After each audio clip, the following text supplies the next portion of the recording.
She walked out of that door, smiling. That is the part that stays with you, not the cold January air cutting through the streets of Toronto. Not the exam papers waiting for her at school that she would never sit down to write.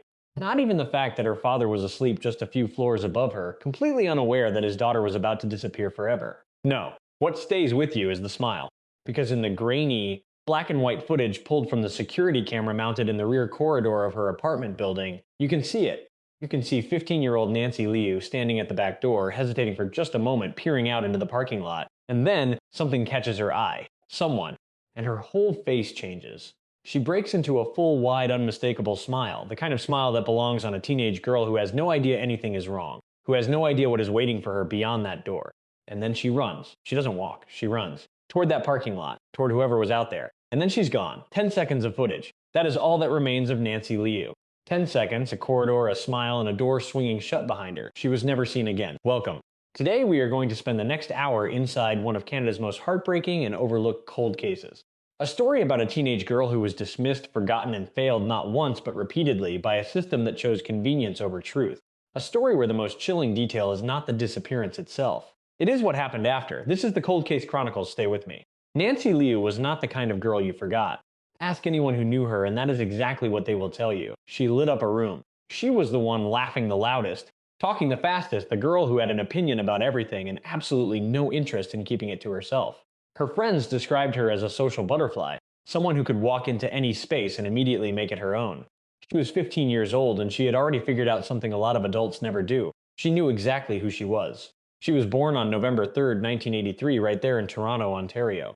She grew up in Regent Park, one of the city's oldest and most densely packed neighborhoods, a place where the streets were narrow, the apartment buildings were tall, and everybody knew everybody.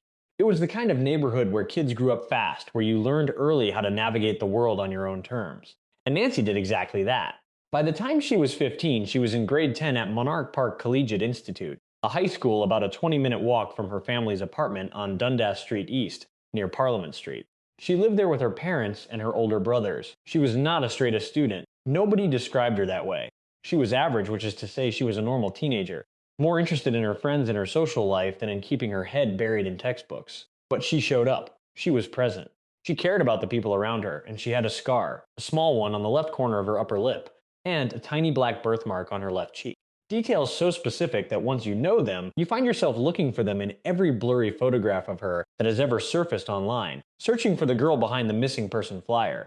She also had streaks of blonde in her long dark hair. She loved fashion in that particular mid-90s teenage way. Platform shoes, denim, the kind of look that said she paid attention to how she presented herself. She cared about how she looked. She cared about a lot of things. But here is the part of Nancy's story that investigators, journalists, and armchair detectives have been wrestling with for more than 25 years.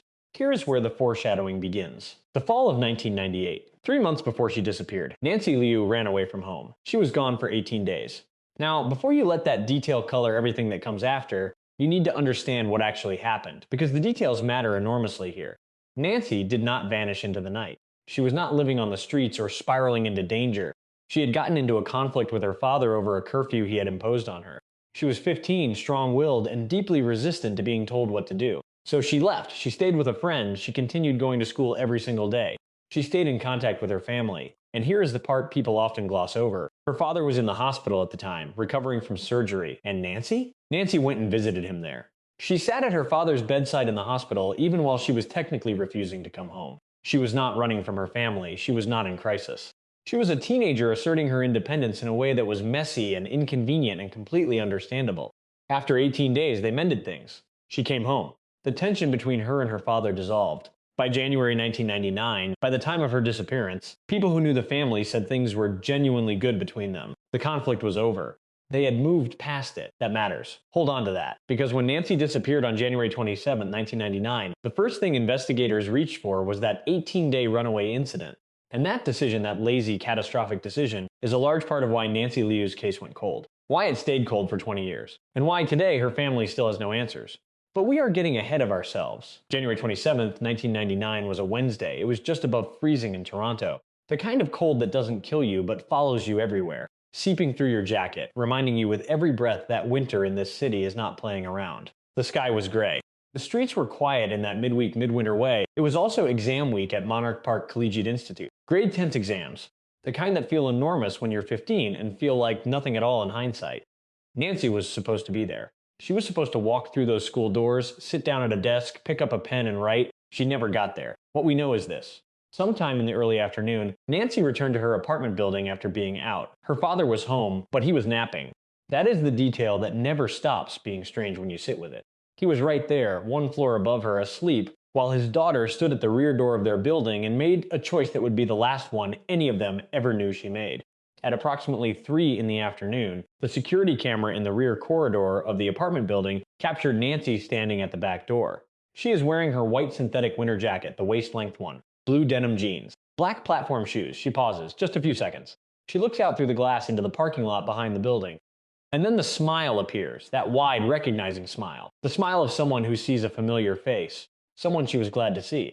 Before she walked out the door, she said something to a family member. It was brief. She told them she was leaving. She did not say where she was going. She did not say who she was meeting. She did not say when she would be back. She walked out that door smiling, got into a car in that parking lot, and disappeared from the face of the earth.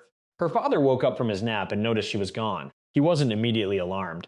Nancy was 15. She had her own life, her own friends, her own rhythms. He assumed she had gone out. He waited. He made dinner maybe. He watched the clock. The hours passed. The sky outside darkened. January nights in Toronto come fast and hard. She didn't come home. He stayed up all night.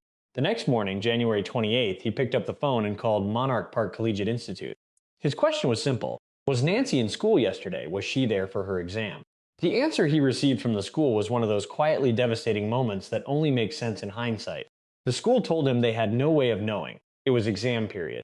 Attendance wasn't being taken the way it normally would be. Students came in, sat their exams, and left. There was no formal record of who had shown up and who hadn't. Nancy's father had no answer. Nancy had not come home. He did not know where she was, and now the school couldn't even tell him if she had made it there at all. That evening, January 28th, he reported his daughter missing to the Toronto Police Service. And this is where everything starts to unravel, because the police looked at the file. They looked at the information. And somewhere in the conversation between Nancy's father and the officers who took the report, the 18-day runaway incident from the fall came up. It would have had to. It was recent. It was relevant.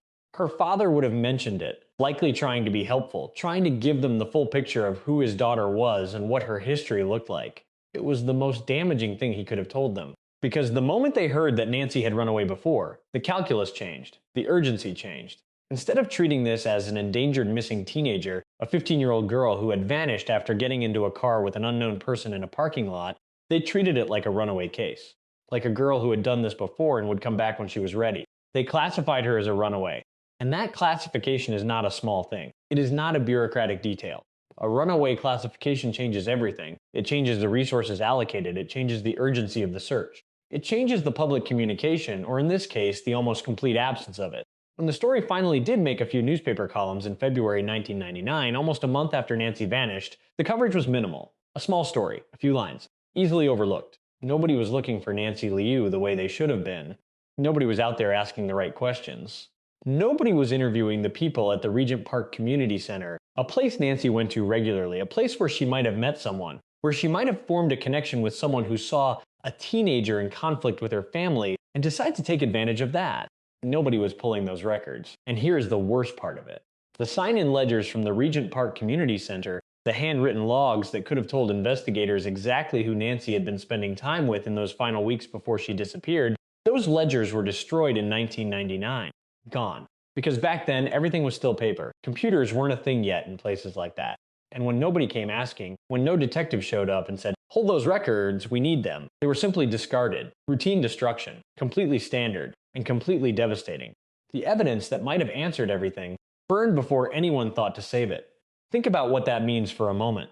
A 15-year-old girl runs toward a car in a parking lot, smiling like she knows exactly who is waiting for her.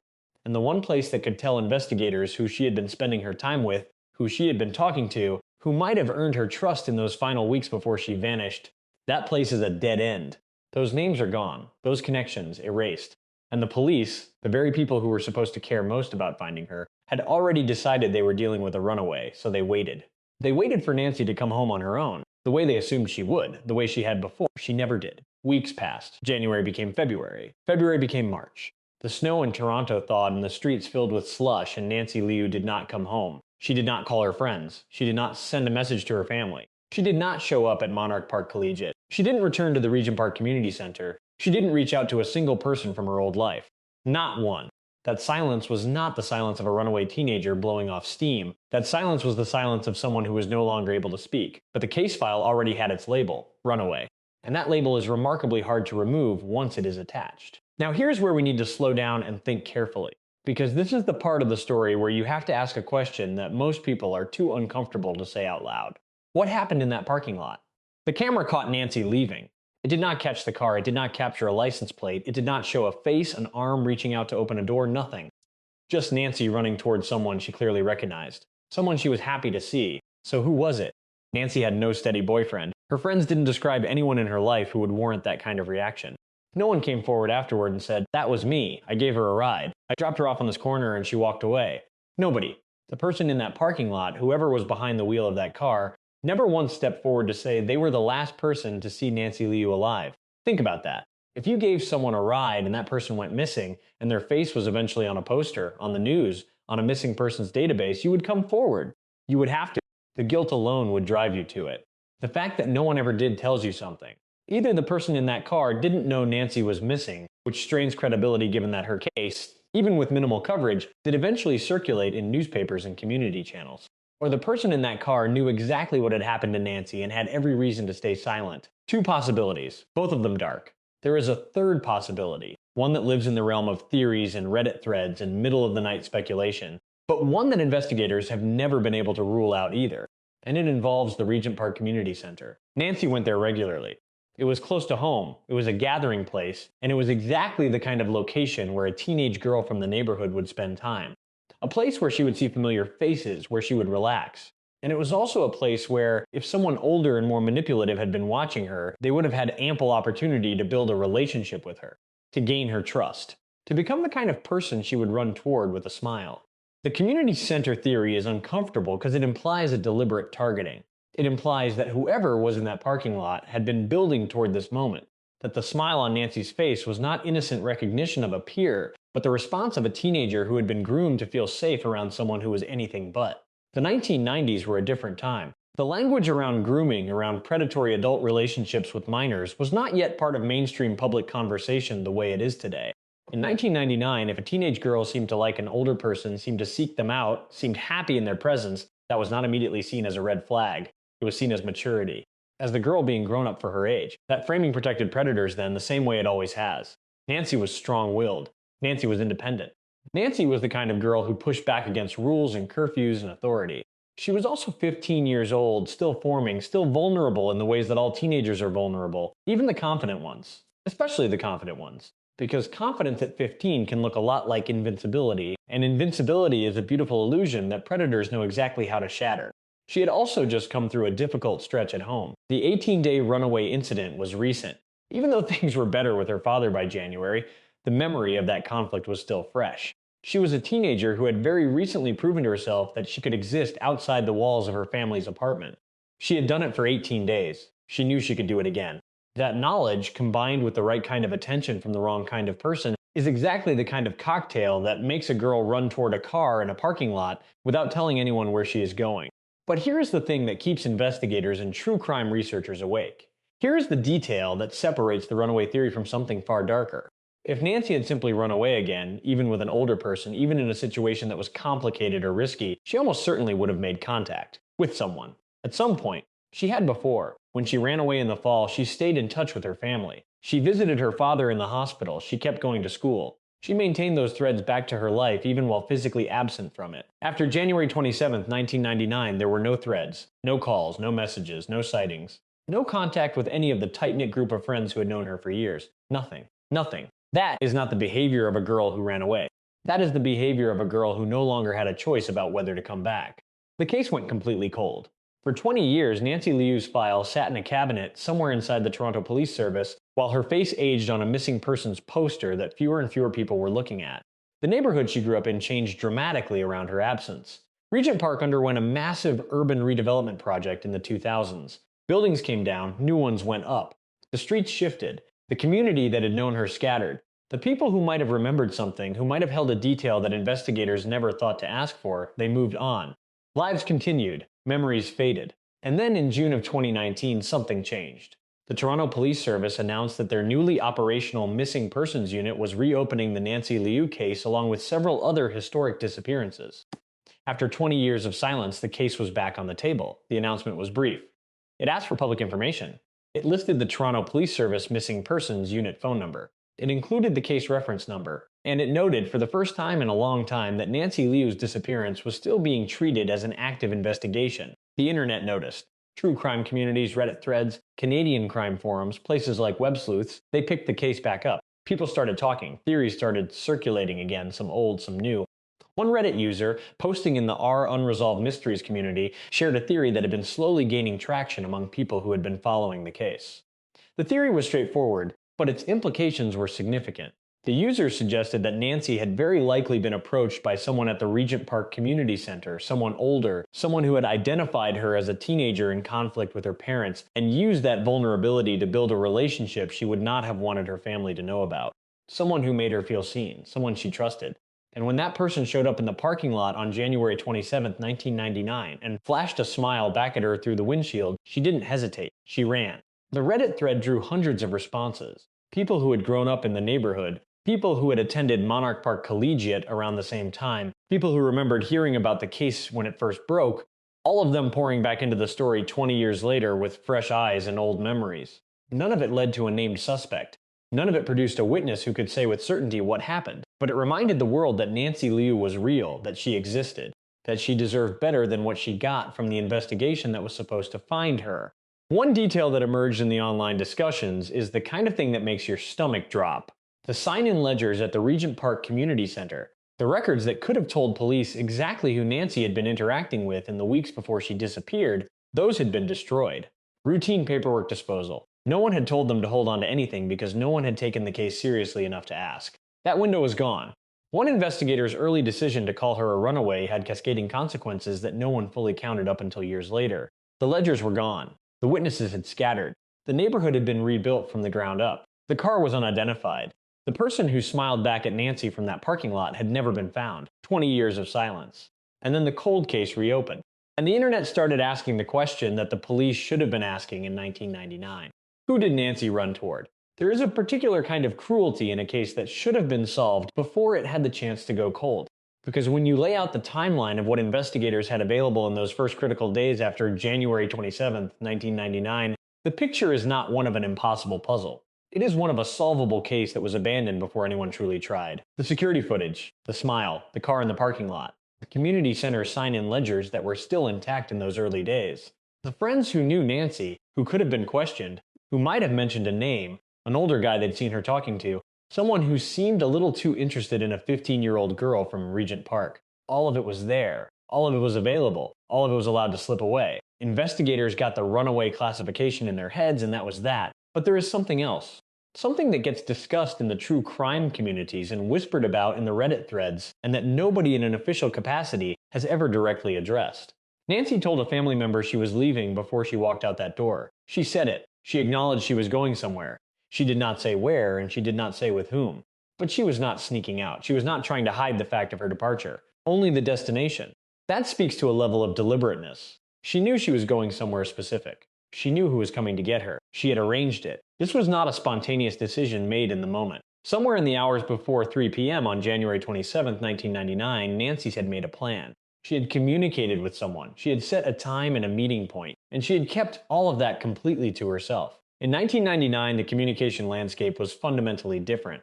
There was no smartphone. There were no text message records that police could easily pull. There was no social media presence to mine for clues. If Nancy had arranged a meeting with someone, she did it by phone, possibly by pager, or in person during a prior encounter. Tracing that communication would have required actual detective work, actual interviews, actual follow-through. The follow-through never came. And so we are left more than 25 years later with the same 10 seconds of grainy footage, the same white winter jacket, the same platform shoes, the same inexplicable smile, the same unanswered question. Who was in that parking lot? The case was reopened in June 2019, and the Toronto Police Service Missing Persons Unit put out its appeal for information. What came after was mostly silence from the official side. No press conferences announcing new leads, no identified suspects, no family updates shared publicly. The case reference number 999003370 sits in the system. The tip lines remain open. The age-progressed image of what Nancy might look like today, now in her early 40s, circulates on missing persons databases alongside the old photographs of the 15-year-old girl with the birthmark on her cheek and the scar on her lip. She would be 42 years old today. 42. Old enough to have built an entire life, a career, maybe a family of her own. Old enough to have watched the city she grew up in transform completely around the spot where she was last seen. Old enough to have learned things about herself that only time teaches you, if she is still alive. The Missing Kids Canada database still lists her as endangered missing. The Doe Network still carries her case. The Canadian Centre for Child Protection still keeps her information circulating. Because until there is proof of what happened, hope is not irrational. Hope is the only responsible position. But the people closest to this case, the researchers, the online investigators, the people who have spent hours poring over every available detail, most of them believe in their gut that Nancy did not choose to stay gone. They believe that whatever happened in that parking lot on the afternoon of January 27, 1999, it was not something she walked into knowingly. They believe someone knew exactly what they were doing when they pulled up to that building, knew exactly how to make a 15-year-old girl light up with a smile, knew exactly how to make sure she got into that car without asking too many questions. They believe she never had a chance to come home, and the failures compound. Because even if you grant that the early runaway classification was an understandable mistake, even if you accept that in 1999 the investigative tools and cultural frameworks around missing teenagers were less sophisticated than they are now, there is still the matter of what happened over the following years. Cases don't have to stay cold forever. There are mechanisms for revisiting them, for pushing harder, for applying new resources and new eyes to old evidence. Those mechanisms exist. But for 20 years, Nancy Liu's case received almost no public attention, almost no investigative energy, almost no advocacy. While other missing persons cases from the same era were periodically resurfaced, covered in documentaries, featured in podcast episodes, Nancy stayed in the shadows. A name on a database. A case number in a cold file. Part of that is geography. Part of it is the era. Part of it, and this is the uncomfortable truth that researchers don't shy away from, is the demographic reality that cases involving young women from immigrant and minority communities have historically received significantly less media coverage and public advocacy than similar cases involving other demographics. Nancy was a young Chinese-Canadian girl from a working-class neighborhood. She was not the profile that was most likely to dominate newspaper front pages in 1999. And that is not a small footnote. That is a structural failure that runs through the entire story like a fault line. She deserved better. From the police, from the media, from the system, from all of it. There is one more layer to this that sits with you after you have learned everything there is to know about Nancy Liu. In those 10 seconds of security footage, the ones where she stands at that door and then smiles and then runs, she is not afraid. That is the thing. She is not looking over her shoulder. She is not hesitant. There is no body language that says something is wrong. She looks like a girl who is exactly where she wants to be, doing exactly what she wants to do, going exactly where she planned to go. And that means that whoever took her from this world, whoever made sure she never came home, had done the most sophisticated and dangerous thing a predator can do. They had made her feel completely safe.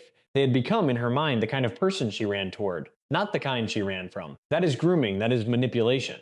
That is what it looks like from the outside when someone spends weeks or months building the architecture of trust in a young person's life, so that when the moment comes, the girl doesn't hesitate. She smiles, she runs. And by the time the door swings shut behind her, it is already too late. Nancy Liu has been missing since January 27, 1999. If you have any information about her disappearance, you are asked to contact the Toronto Police Service Missing Persons Unit at 418-808-7411. You can also contact Crime Stoppers at 1-800-222-8477, where tips can be submitted anonymously. The ArcSim tip line is 1-877-318-3576. Her case file is still open. Her family is still waiting. And somewhere out there, someone knows who was in that parking lot. Someone knows what happened to Nancy, and they have been living with that knowledge for 26 years. Let that sit with you. Because before you click away from this story, before you move on with your day, think about what it means that a 15-year-old girl in a white winter jacket walked out of a door in broad daylight in one of the most populated cities in Canada in front of a security camera and simply ceased to exist. Think about the system that looked at that and said, probably just a runaway. Think about the records that were destroyed, the leads that evaporated, the 20 years of silence. Think about her father, who stayed awake all that night waiting for her footsteps in the hall, who called the school the next morning hoping for an answer, who picked up the phone and reported his daughter missing and then had to live with every consequence of how that report was handled. Think about her friends, the tight-knit circle that she never once reached out to after January 27, 1999, who waited for a call that never came, who have had to carry that absence for more than 2 decades. Think about Nancy herself, standing at that door, smiling, she deserves to be found. And now, 3 questions for you because this story does not end here and it should not end in silence. Who do you think was in that parking lot and why did they never come forward? Does the early runaway classification represent an honest investigative mistake or something more systemic? And if this case were in your city, in your neighborhood, involving someone you knew, do you believe it would have been handled differently? Leave your thoughts in the comments below. Share this story. Because the most powerful thing you can do for a case like Nancy Liu's is refuse to let it disappear a second time. If this story moved you, if it made you think, if it made you angry in the way that injustice should make you angry, please subscribe and hit that notification bell. Because every week we come back to cases like this one, cases that deserved more, cases that still deserve more. Nancy Liu was 15 years old. She walked out of that door smiling, and she never came home.